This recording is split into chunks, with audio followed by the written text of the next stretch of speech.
this is an iHeart podcast. Guaranteed human. With no fees or minimums on checking accounts, it's no wonder the Capital One bank guy is so passionate about banking with Capital One. If he were here, he wouldn't just tell you about no fees or minimums. He'd also talk about how most Capital One cafes are open 7 days a week to assist with your banking needs. Yep, even on weekends. It's pretty much all he talks about, in a good way. What's in your wallet? Terms apply. See CapitalOne.com/bank. Capital One, N.A., member FDIC. The springtime thaw is finally here.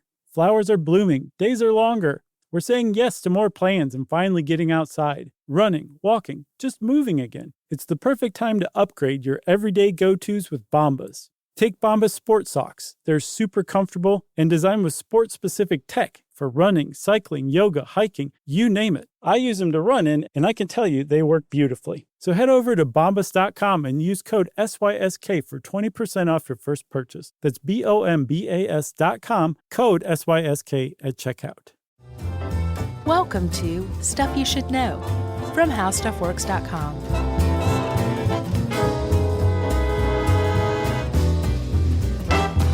Hey, and welcome to the podcast. I'm Josh Clark. There's Charles W. Chuck Bryant. There's Jerry over there. You put the three of us together, and you've got Stuff You Should Know just in case you ever get lost in a desert. This is what we're going to give as our gift to you edition. You know what's funny is I was reading a podcast newsletter today, like an industry newsletter. Sure. And you're not going to buzz market it? No. All right. And I mean, there's only one. No, there's probably more than one. There's several. Are there? I think so. All right. I should get on the I've others, seen too. at least two. Two can be several, right? Sure. Isn't that the biblical unit? Oh, I don't Several even is know. two? I thought the biblical unit was a cubit. Right. I'm glad we can laugh in this one. Sure. And it said there was an article specifically about podcaster burnout.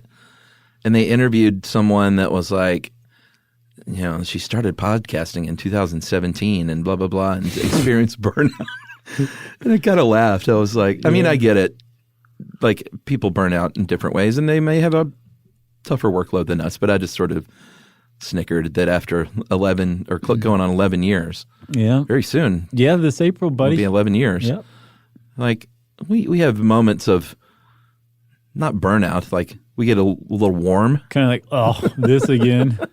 but that quickly passes. Very quickly. You know, I'm never like, I'm never burned out I would say that. to where I don't want to do this or anything. No, I know. I would say there's probably been like literally 5 times. I'm sorry to use the word literally, but I literally mean literally in this sense. Yes, because you've built a statue of paper mache after each time. Right. Representing each burnout. Right. Right, and they're on my desk, so There's you 5 of can them. count them. There's 5, Yeah. But it comes in like just digging into a topic at a time when there's like a bunch of other stuff going on or whatever. It's just been a really long stretch where maybe we're recording more than usual, and then when we get in here to record, it's gone. Agreed. That's when it doesn't happen. I don't think I've ever been, and let me knock on wood. I don't think I've ever been in a recording session with you and been like not wanted to do it. Agreed, my friend. And weirdly, I'm more burnt out with movie crutch at times. Like, it sounds, trust me, I'm not seriously complaining, but ask Emily how many times I've been like, oh, I got to watch this movie tonight and take notes on it. Yeah. Because it takes long. You're like, I have to Sure, pause no, to that- take the notes because I don't want to miss anything. Right. So it takes like 3.5 hours to watch a movie and take notes. And Plus, I would guess you're fundamentally not able to enjoy the movie. It's not like enjoying a movie, right? You're not quite, you're but analyzing it a movie. dents it a little bit. Sure. And it's at night. So I'm right, kinda, I guess. is Yeah, what you're I right, meant. kind of. All right, good. But it's at night, so it's like I'm technically not at work. And sometimes it's just like I don't want to watch whatever. Yeah, don't Point Break. Who's was Point Break? Jordan Morris of Bubble and Jordan Jesse Go. Oh, okay. Yeah. Point Break is a good one. Not It was the remake, great. right? No. Okay. It was really kind of fun watching that, actually. I don't know why I pulled that one up. Okay. Because it was the most recent one I watched. I got you. So it was in your working. But to take notes on Point Break, it can be a little tedious. Right. Brah. There's that one great part where they do the midnight surf and Keanu has just learned, and you just hear this because it's obviously ADR, like recorded afterward. And you just hear him yell, "I'm effing surfing, man." Nice. It's just such a great line. Does he say effing or the F word? Well, he says the F word. That it would have been better if he would have said, "I'm effing Yeah. surfing." Maybe on TNT, that's how it sounds. Oh, boy. There's one. Oh, have you seen that? Sorry, I know we haven't even started yet. No, so let me that's just great. pile on Let's here. get it out of the way. Have you seen that video of Keanu on the New York, I believe, subway giving a seat up to a lady who's standing? No, but he is a legendary good guy. Yes, who's been through some horrible stuff. Yeah. And I just want to be his friend. Keanu Reeves, if you're listening, Yeah, be my friend. let's and be Josh's friends, friend. okay? Well, he's your friend first because you asked. Well, we can share him. Okay. All right. I get him on Tuesdays and Thursdays, That's fine. so we can Those are our listen to busy stuff you days should know anyway. together. Yeah. Okay. All right. That's a fair You can deal. have him. We'll alternate weekends Okay. because Keanu on the weekends. That's a party. You think he's a good guy Monday through Thursday? See how many seats he gives up on a Saturday. All right. Okay, wait, hold on. One more thing. Can you imagine Keanu Reeves listening to this conversation at first kind of chuckling to himself and it's getting like weirder and weirder? Right. He just finally presses stop and maybe he never listens again. We just blew our chance, Chuck. All right, one more thing, Okay. and then I swear I'm done. I meant to tell you that I did some LA sessions recently for Movie Crush, and the great show High Maintenance on HBO. It's one of my all-time favorites. The dude on there, Ben Sinclair, Yeah. as the guy, the weed delivery guy, is just like one of the main reasons I went there in person was just so I could meet him. I meet him, and the first thing he said was, "Hey, man, I used to listen to you and Josh when I was a shusher at this lesbian poetry bar." And I was like, "What?" I was like, "First of all, it's a shusher." He's like, "It's a poetry bar, I sat there and shush people." And he's like, "But I used to listen to you guys. I always wonder what you look like. Did Josh quit smoking?" And I was like, "Why don't you people ever reach out?" Right. I was like, "Do you know what that would have meant to me?" Yeah. Which he was just a shusher at the time, Just so a maybe I shusher. wouldn't have known. But now he's made it. yeah, so anyway, I told him that you quit smoking. You're doing great. Yeah. I don't think he's listened for a bit, but Do you think he's listening now? I don't know if he got back on the train or not, but If he did, do you think he's friends with Keanu Reeves? oh, maybe. But Ben Clare gives up his seat for no person. Gotcha. That's his. And if you say like maybe you should stand up, he goes shh. No, he would give up his seat for sure. Okay. Anyway, let's talk about desert survival. Imagine, Chuck, Ben Sinclair is making his way through the desert in his car, a Prius, we'll say, and he runs out of not just gas, but electricity as well. Which he might. He has a big RV, actually, that's worked into the show. Okay. He's in his RV. So he just straight up runs out of gas. Sure. Which probably happens a couple of times a day in a big old RV. I would imagine. Okay. Ben's in trouble because Ben was not expecting to have this extended stop, an unexpected stop in the desert. So he did not bring a few things. Okay. If Ben were paying a little less attention to whether people were talking and needed to be shushed or not, and more attention to his desert survival, what would he have packed in that RV, Chuck? Well, Ben Sinclair would have had probably a pound of weed. Okay. So he's got a good start there because he could burn that for a signal fire or for comfort and warmth. Yep. Well, I mean, I wrote this dumb article. This is a great article. Did you notice my stupid thing I did with the music titles? Sure, the Oasis thing. And All of them are song titles. All the sidebars are song titles. And that was back when I was like, oh, man, I am the most clever person alive. so I got the Wonderwall one. Rescue Me. Okay, I got that Rescue one. Me. But I was thinking more of the TV show than the song. There's also, so everybody, if you go on to howstuffworks.com right now and look up how desert survival works, each page, almost every page, has a sidebar, and the title of the sidebars are song titles. Rescue Me, After All, You're My Wonderwall. What could it be? It's a mirage? What song could is it that? be? It's a mirage. What is that? I'm telling y'all, it's sabotage. Okay. That's a good one. And then finally, a little shout out to Annie, Food Glorious Food. Okay. So that was what used to make me happy at work. Yeah, I remember those days. Yeah, you too. When you do like a clever photo caption, Right. and that would get you through the week. We would stand up and like share it over the cubicle wall. Yeah, the look at this common photo cubicle. caption. Yeah. Yeah. No, this is going to blow everybody's mind. All right, so you're in the desert. You want to have let's just talk about this stuff. Okay, yeah. What should be in your kit? Water, Yeah. a mirror. That's a big one. Way to start a fire. Yeah, that's a big one too. Basically just a lighter. Food, water. If you're going to cross the desert, have a lighter, which seems counterintuitive because it's hot in the desert. But no, trust us. You'll see you want a lighter on you. A mirror, which you'll see too. Yeah, that's what we'll do. We'll say what's supposed to be in the pack and in the RV, and then we'll go back and we'll... Okay. I'm suddenly burned out. Should we take a break? Yeah. All right, let's take a break and let's start the podcast in earnest.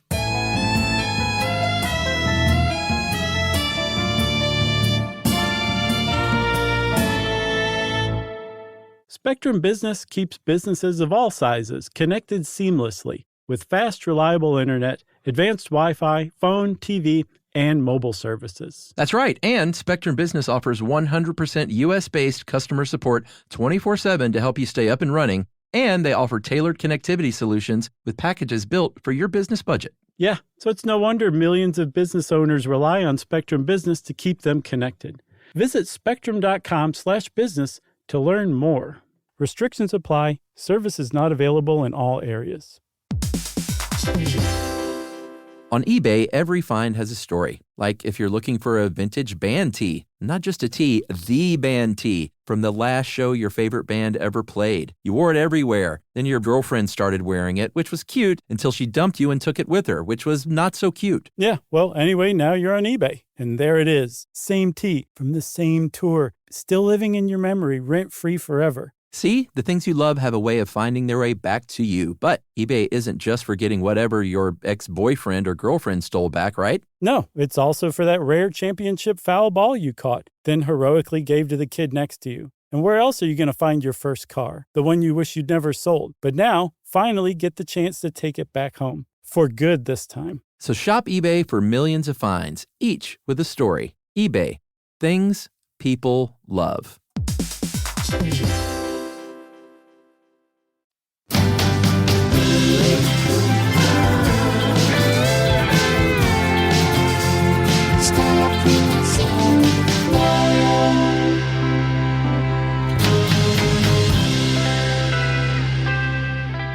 All right, everybody, welcome to Stuff You Should Know. I'm Josh, there's Chuck, there's Jerry over there, and we're talking desert survival, so let's get to it. Yeah, and this is all due to the fact that we just recorded a very tough episode, so we're clearly just goofing off now.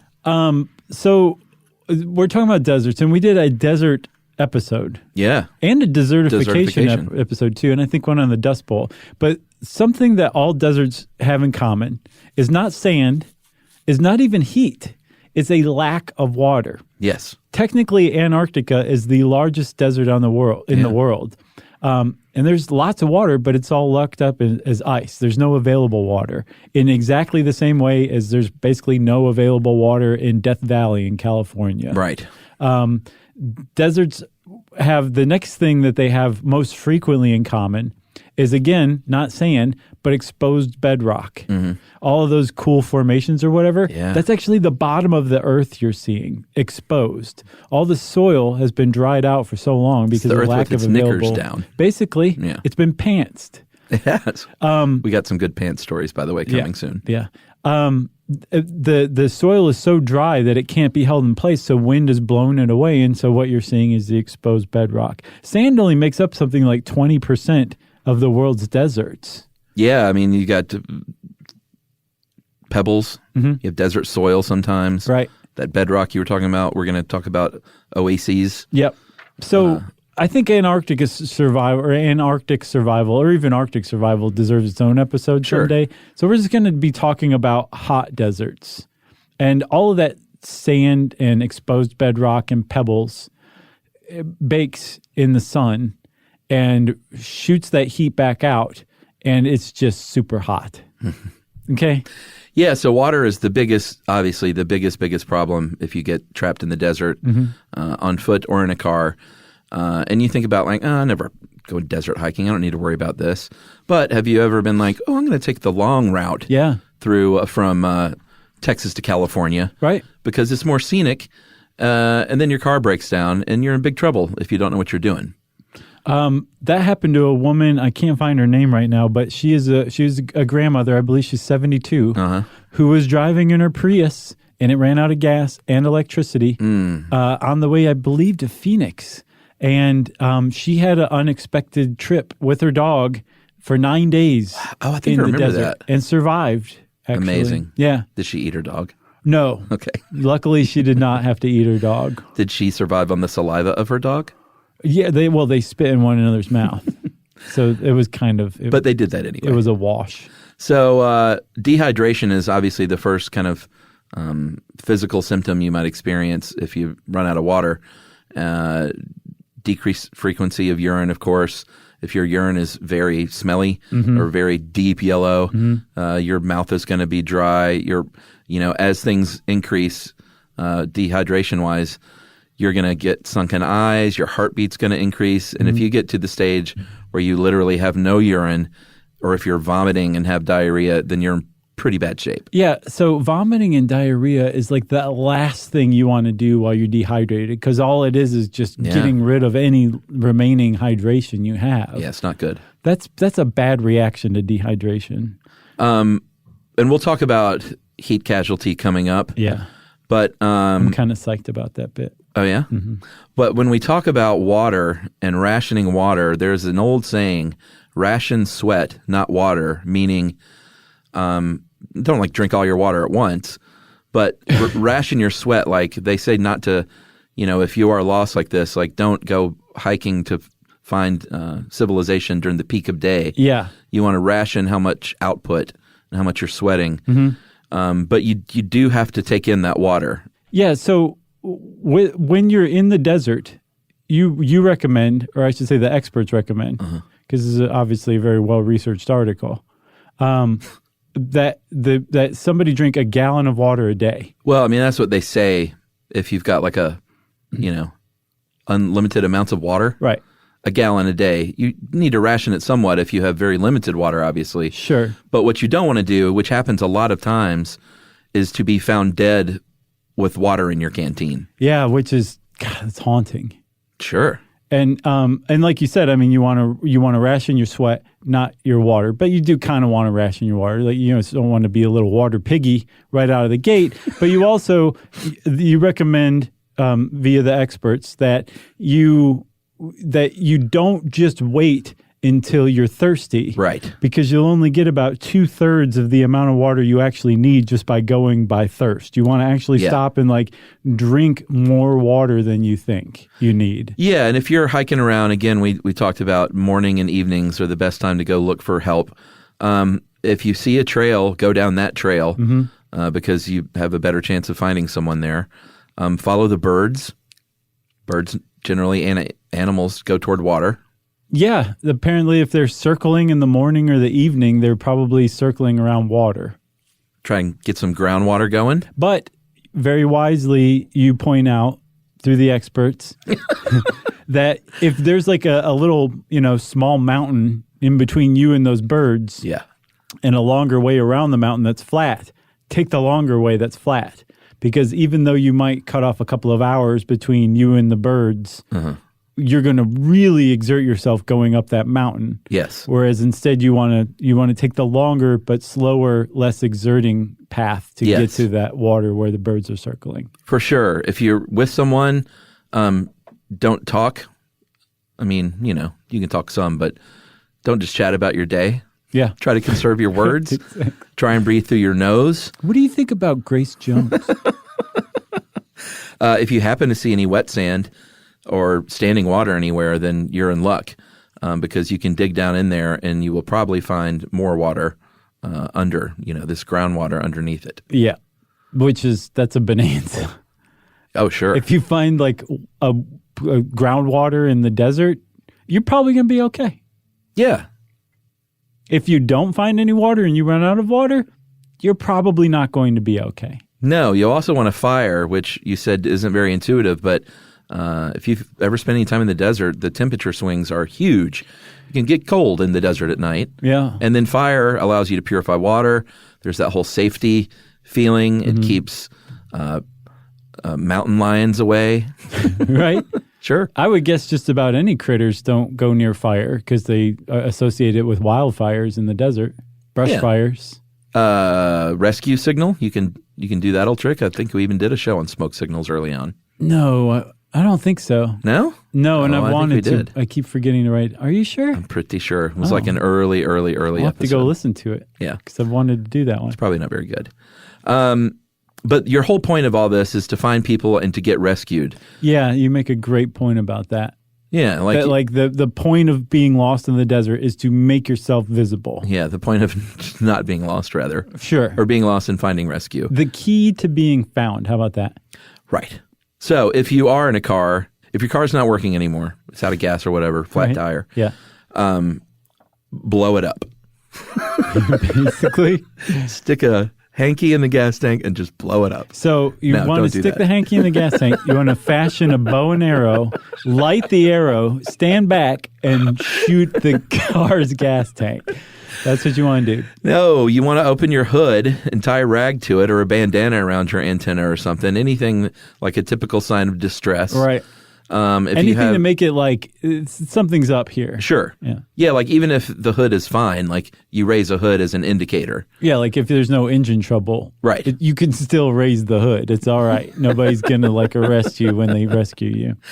If you can spell out SOS or something like that with Help. clothing or help on the ground for if a helicopter or a plane is nearby. Yeah, that's that woman in Arizona was rescued by writing help. I think that's actually how they found her. She wrote help in sticks. Oh, really? Yep. Nice. Yeah, her dog told her to do it. That stuff works. Yeah. If you are in your car, you've got a leg up because you have your rear view mirror or your side view mirror. Yeah. That just go ahead and break that thing off and use it. Yeah.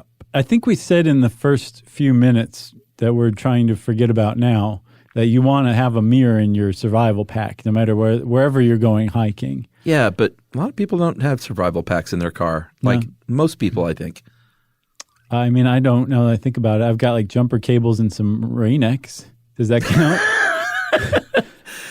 You know, after that last stupid Atlanta ice storm a few years ago that stranded people. The snowpocalypse? Yeah. I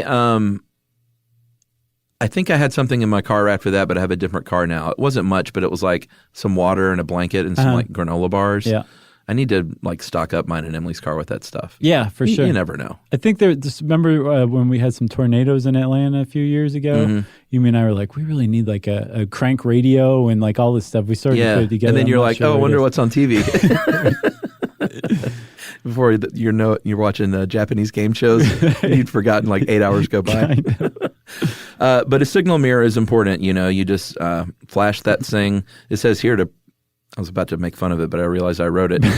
But practice on a nearby rock. I thought that's sure. good advice. Yeah, why not? I mean, you don't want your first attempt at signaling somebody with a mirror to be while you're trying to signal somebody in a passing aircraft. Probably so. And I mean, like, if there's no cloud cover, you can get somebody at like 30,000 feet if you do it right. Yeah. So heck yeah, practice on a rock. What else are you going to do while you're sitting around in the shade? Nothing. Yeah, there might be a Delta pilot up there that's like, God, what is that? That's so annoying. You should have a whistle in your survival kit so you can blow it if you see someone from far away. And they recommend that if you honk your horn for help, to be like honk, honk, honk, and then wait, and honk, honk, honk. Because if you just lay on it like if you're in traffic, someone might hear that and just think this car has his horn stuck. Yeah, they'll just be like, that's so annoying. I'm going to continue on past this weird path in Death Valley that no one should be down. So let's say somebody's horn is stuck. Let's say you are in your car is jacked up, and you're like, all right, I've exhausted my resources here. Screw this. I got to go take a hike. Leave a note on your car and say like, hey, I'm broken down and I've gone northwest on at 2 p.m. on Tuesday. Also, I'm Chuck Bryant, who hopefully you're looking for. You found him. At Check least out you my found his podcast, car. Stuff You Should Know. Right. And Movie Crush. Yeah, never miss an advertising opportunity. But if you do stay with your car, like just don't sit around in your car. Like sit in the shade. No. They even say to sit on a blanket. Yeah, the reason being is because there can be something like a 30-degree Fahrenheit temperature difference between the ground and the air above the ground. That's nuts. That's how barren and hot the ground gets. Yeah. And it's not like the air above the ground is cool. It's still hot because the ground is heating it, but the ground itself is taking in all of that unbroken, unfiltered sunlight directly into it. holding as much as it can and then shooting it back out as basically infrared heat back into space through you. And if your butt is touching the ground, through conduction, it's going to transfer directly to you. Whereas through the air, it would be going through convection from the air to your butt. Right. Which is not nearly as efficient as conduction. No. So don't sit directly on the ground. Even sitting on a rock is better than sitting on the ground. Yeah. But ideally, you want to find the shade that your car is producing. Sure. Whether it's the hood that's up or just the car itself or whatever, and sit in that shade as best you can. Get your feet off the ground, like you said, I think, too. Yeah, and take off your shoes and socks, especially if you're hiking around during your breaks. Yeah. They also say to not take off your clothes. Your instinct might be to take your clothes off, but those clothes, you want them soaking up sweat because that'll cool you down. Right. And also, you don't want to take your shirt off and also have like 3rd-degree sunburn after day one either. I thought about that too. It's like that clothes make a bad situation worse. Right. It's doing something to protect you from the UV, I think the average t-shirt has like a SPF of 4 or something like that. That's better than nothing. Better than nothing. Also, Chuck, if you are, and I guess if like you're actually using this information we're giving you right now, first of all, good luck. We're pulling for you. Uh-huh. Secondly, if you are going to take off your shoes, don't do it in the sun because just that exposure of your bare feet to the sunlight for that short of a time can make your feet swell and you might not be able to get your shoes back on, which if you do end up having to hoof it out of there, you want your shoes. Yeah, you don't want your feet all swole up. No. So take your shoes off and let your dogs air out in the shade only. Make a little hat if you don't have one out of whatever. You got something in your car? Or something, whatever. Like if you have a piece of cardboard, put it on your head. This is the greatest sentence in the whole thing. Oh, God, I know. Jesus. No, I loved it. Are you really, you didn't like this article, huh? I don't know. It's just sort of a reminder of darker days at this job. So may I read this? Sure. If you don't have a hat to wear, fashion a head covering with what you have on hand. You may look silly wearing a cardboard hat, but your goal is to survive, not win a beauty contest. Oh, and good Lord. Drink a liter of water per hour to stay properly hydrated. I know. We cut out that part earlier because that didn't sound right. I mean, maybe that's if you have all the water in the world. Yeah. But that just sounds like... That's a lot of water. Yeah, you burn through your water. Sure. But, if your car is stuck, and this actually happened to me once. Right. I got a car stuck in the desert one time in the middle of the night with my friend when I lived in Yuma. Yeah. Wow. I got it out. That's scary. Without deflating my tires. But they say if you're stuck in the sand to deflate your tires just a little bit, don't like start goosing it because you're going to dig yourself in more. Just apply like steady accelerator pressure and turn your wheels kind of back and forth a little bit. Yeah. Let out a little bit of air and you might be able to get out of there. Yeah. Again, don't let a lot of air out because if you do get out, you still need to drive back home. Sure. And you don't want to do that on overly deflated tires. No. Okay.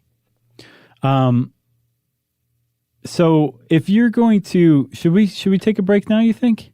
Oh, why not? Okay. We're going to take a break, everybody. There's a lot more to come. You're not toast yet because we have more stuff to tell you how to survive in the desert right after this.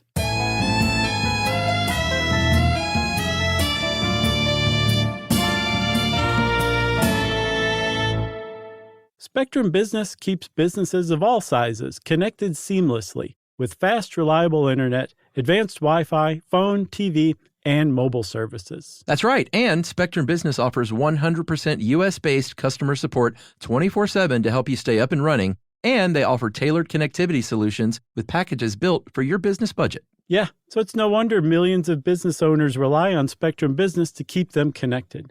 Visit spectrum.com/business to learn more. Restrictions apply. Services not available in all areas.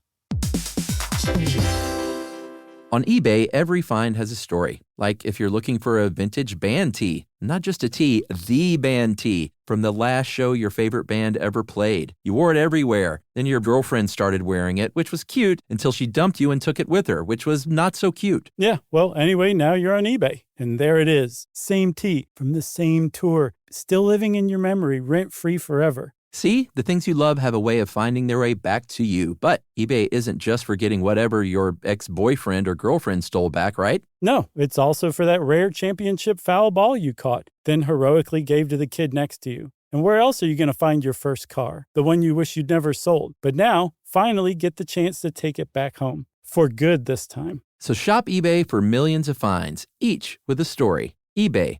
Things people love.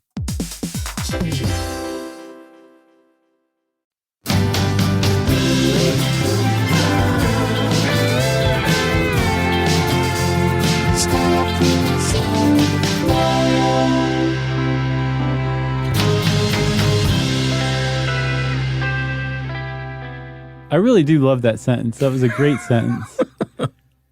There's one more in here I can't wait to call out too. Oh, I'm sure I know what it is. Should we talk about oases?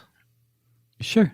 I mean, it depends on where you are, but an oasis is just when wind has blown away enough sand that you get down to that groundwater. That's all an oasis is. Yeah, like an aquifer. Yeah. Imagine if there's nothing above the aquifer. Now you got a lake. Boom.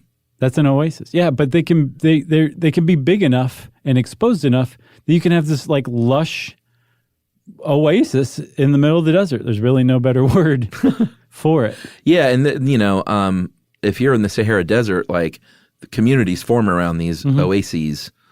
There's one very large one called the Karga Oasis that is 100 miles long and, depending on where you are, 12 to 50 miles wide. Yeah, that's plenty big to hold small towns. Plenty big. It is.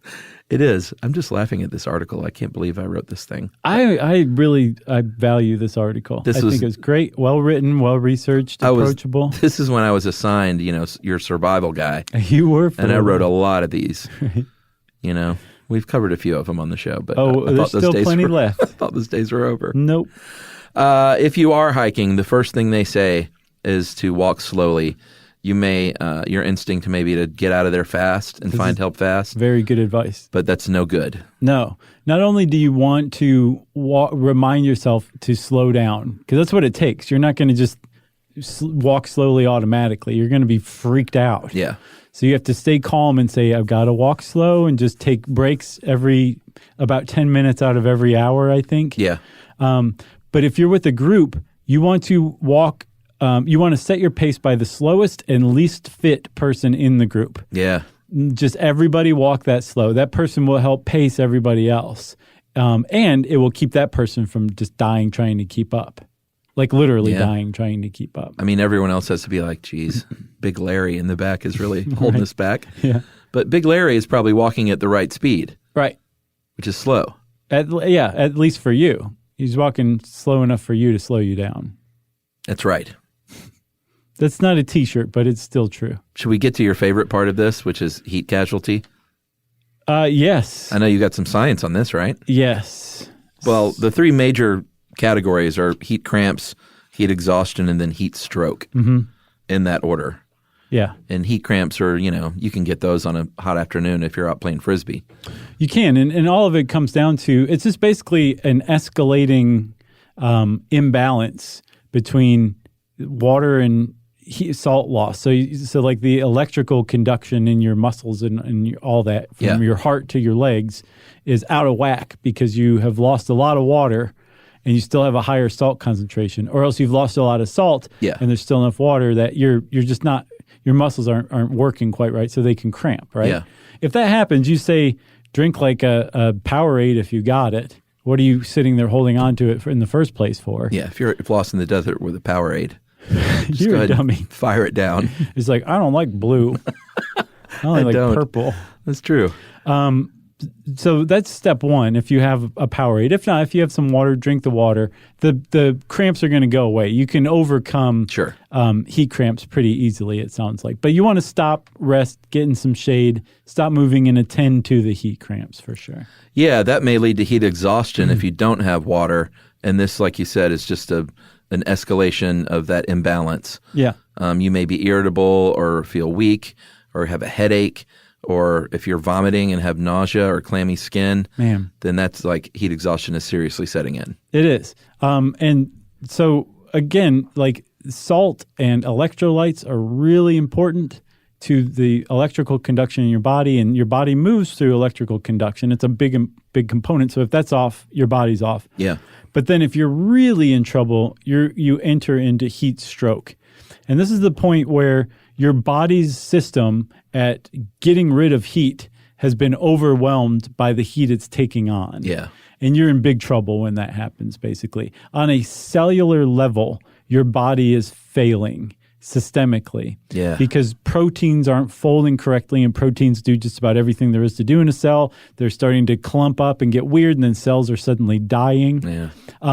One of your body's main tricks at getting rid of heat is through convection, sending your hot blood to the surface of your skin, which is why if you go into a sauna, your skin gets flushed. But also, if you'll notice, your heart is beating really hard. Even though you're just sitting there, you're in the heat. And the reason why is your heart is working overtime, shooting blood out to your skin to get rid of heat so that your body can cool down. It's using your blood as a heat transfer mechanism. Amazing. And your heart actually speeds up. You're actually pumping out up to 8 liters a minute of blood, more than your heart usually pumps out. Wow. When you're starting to enter heat stroke. So it's a big deal.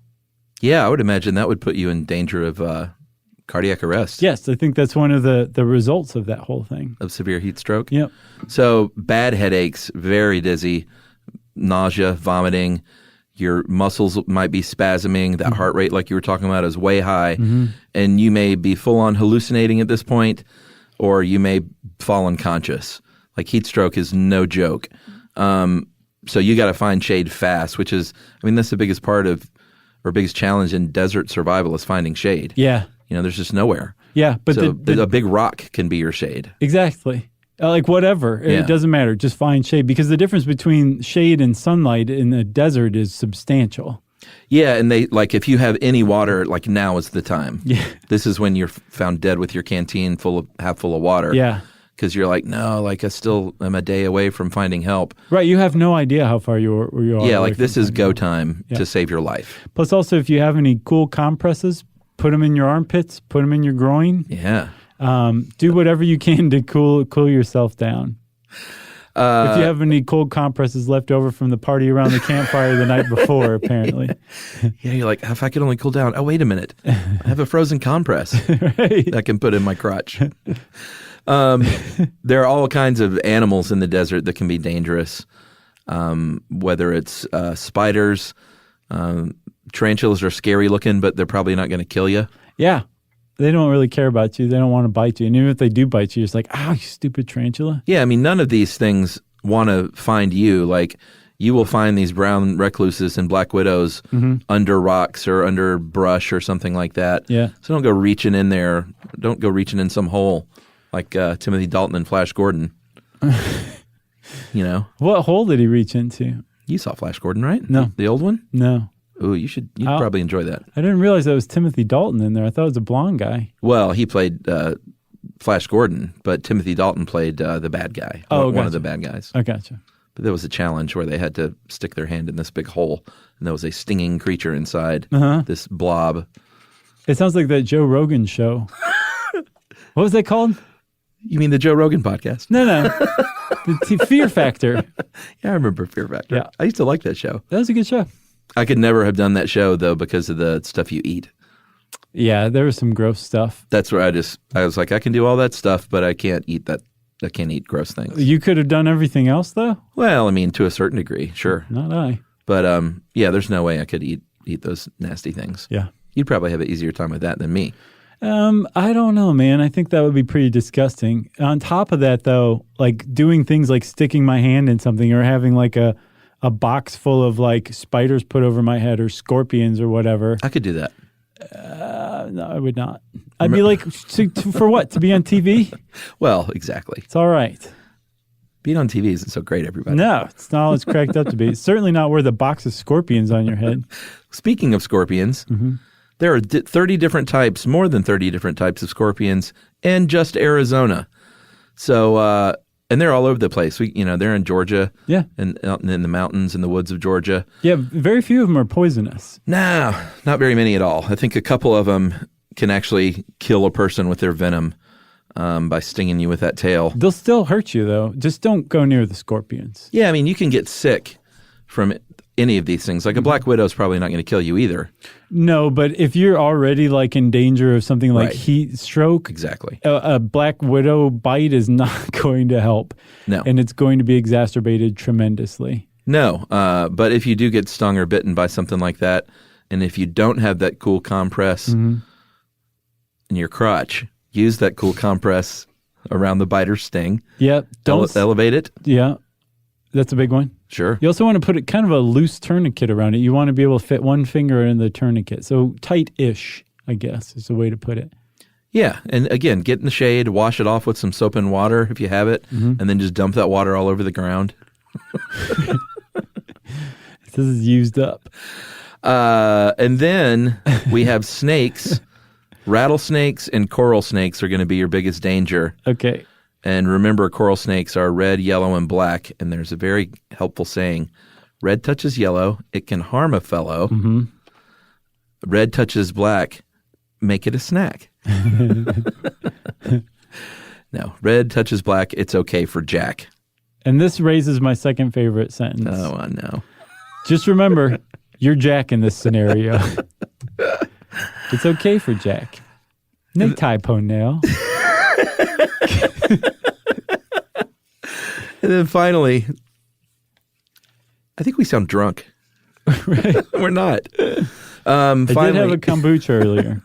there are lizards, specifically the, do you say Gila monster or Gila monster? I think it's Gila. I think it is the too. British say Gila and they're wrong. Oh, right. Yeah. They say aluminium. Yeah. So the Gila monster and the Mexican beaded lizard. The beaded is only in Mexico and Guatemala, but you can find those Gilas in the U.S. of A. Those are big daddies, though. Yeah. They get up to like 2 feet, I think. And this is actually my favorite sentence. So I'm talking here about the Mexican beaded white to yellow spots and stripes on their raised scales. It's about 1 foot long. I describe the Gila monster and then I say, however, if you see a 2 foot long lizard coming in your direction, maybe you should just walk the other way. It's sound advice. I thought you were joking when you picked this article. No, I think it's a good article. I don't understand why you're being so hard on yourself. All right. The last part is legitimately interesting, I think. The fact of the podcast is contained in here. Like the uncontended fact of the podcast. Sure. Go ahead. No. That's your fact. That's not my fact. Yes, it is. All right. Two other big dangers are sandstorms and flash floods. Sandstorms can be very fast, or they can last for a long time. They can last weeks in the Middle East. Right. But if you're driving, you don't want to drive through a sandstorm, so pull over and put on your hazards, roll up your windows. Yeah, why did you say turn off your headlights? Do you remember that? I get why you put on your hazards, but why turn off your headlights? Is it because you don't want to wear your battery out, maybe? I think so. Okay. Yeah, that would be my guess. Because I didn't know if maybe that created Some weird electrical refraction. conductivity or something and led to lightning, maybe. I didn't know. If you're hiking around and there's a sandstorm, then try and tie something or pull your shirt up over your face, put on those sunnies. They say if you have spare water, wet the cloth before you put it over your face. Yeah. And then I'm granting you the fact of the podcast. All right. Let's talk about flash flooding. Flash floods, because the desert does not absorb water very easily, because it's basically bedrock and water doesn't go into bedrock easy. If it rains hard and it rains fast and a substantial amount comes down and it collects very quickly because it has nowhere to go and can create what are known as flash floods. Because of this, more people drown in the desert than die of thirst. That's what they say. That is an amazing fact. That's one of the most amazing facts I've ever heard in my life. It really is. And then what was the James Franco movie, The True Story, where he was 127 hours? Yeah, there was a flash flood in that, right? I don't remember. I think so. I feel like it rained and he was like, oh, thank God it's raining. And then the water just started rising really fast around him. Yeah, you're right. Because he was in a gully. But if don't camp out overnight in a dry creek bed because it is no joke. It can happen really fast. And I was driving through New Mexico once on my big out west trip post-college, and my friend and I drove through the most hellacious storm I've ever seen in my life. And we literally saw water flowing uphill. Wow. And I was like, am I seeing things? And he was like, no, dude. He's like, that is definitely uphill. And water was flowing uphill somehow. Yeah. I guess it was just so much of it. But we drove through it until we saw in front of us telephone poles like down on the highway, like all in front of us. And we were like, I think we should probably pull over at this point. Right. And we waited out. But they're usually pretty quick. It's not like it does this for like days like it does in Atlanta. No. It was like 30 minutes of rain. Right, but it can be inches and inches of water. And again, like amazing how fast 6 inches can pick up a car and carry it away. It can certainly pick you up off of your feet. Yeah. And there's plenty of stories about people being drowned in canyons. In Petra, Jordan, the very famous archaeological site, people like every 10, 12 years, like a couple dozen people will suddenly drown in a flash flood because they were totally unprepared and in the wrong place when the sky just opened up on them. Crazy. So it definitely does happen for sure. Yeah, the plus thing about the desert with thunderstorms is you see it coming from a long way away. Like they happen fast, but it's just so wide open out there. Right. Like I remember driving for like an hour and a half toward this storm. Yeah. And I was like, man, that looks pretty bad up there. Yeah. And the closer we got, and then it was just like, hell had been unleashed on us. Right. So what'd you do? Did you like drive to higher ground or? No, we just kind of just pulled off to the side of the road and waited like half an hour. Yeah. Then it lightened up. Yeah. But it was crazy. Yeah, it was pretty scary. Yeah. I mean, not being in a car, but just seeing how like it went from sand to feeling like we were in a river in like 20 minutes. That's crazy. Yeah.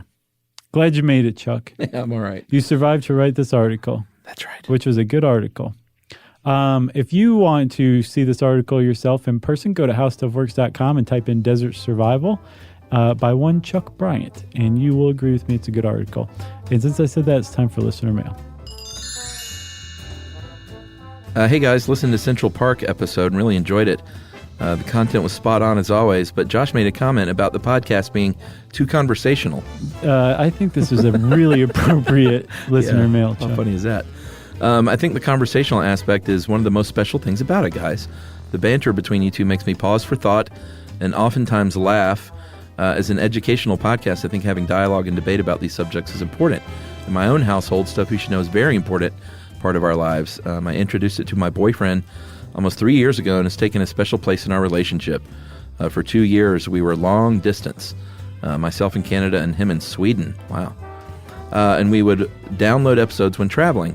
It always gives us something to talk about and keep the conversation going. Makes us laugh together, and we even sing the jingles. My favorite is the opera version, much to his dismay. My favorite episode is the golden age of grave robbing, which makes me laugh so much that I had to put it on, that I still like to put it on when I'm having a bad day. That was great. I loved hearing that. That was the live one, right? Mm-hmm, from London. That's right. I once joked that I would sell my dog, my first dog, for a ticket to one of your live shows. You don't have to do that. You can exchange money instead. That's right. Or, Stacy, if we're coming to a town near you, give us an email. Yeah. I'll put you on the old list. Just threaten to sell your dog and we'll get you in for free. That's all it takes. Guys, thanks so much for giving us a jumping off point. For more conversation and debate, please give a shout out to my boyfriend, Jeff. Wow. Sorry, Jeff, that I got on listener mail before you. Yeah, take that, Jeff. Yeah, that is Stacy Coombs. The only way that could get any more appropriate is if this episode comes out and Jeff is lost in the desert. I hope that didn't happen. I hope so too, but I mean, that would really round out this episode, don't you think? Yeah, but Jeff, if you're out there, look for an RV. And Ben Sinclair might be inside. He'll probably give you some weed. Thank you, Jeff and Stacy's unnamed dog, who is not for sale. If you want to get in touch with us, you can go to our website, stuffyoushouldknow.com, and check out all of our social links there. And you can also send us an email to stuffpodcast@howstuffworks.com. For more on this and thousands of other topics, visit howstuffworks.com.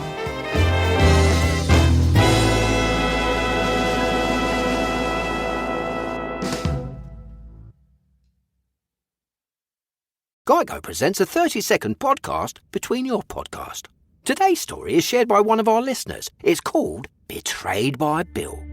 It was in that moment I caught who was staring back at me in betrayal. Or more like what? My insurance bill. With trembling hands, I grabbed my phone and switched to Geico, saving about $900 in the process, and never to be betrayed again.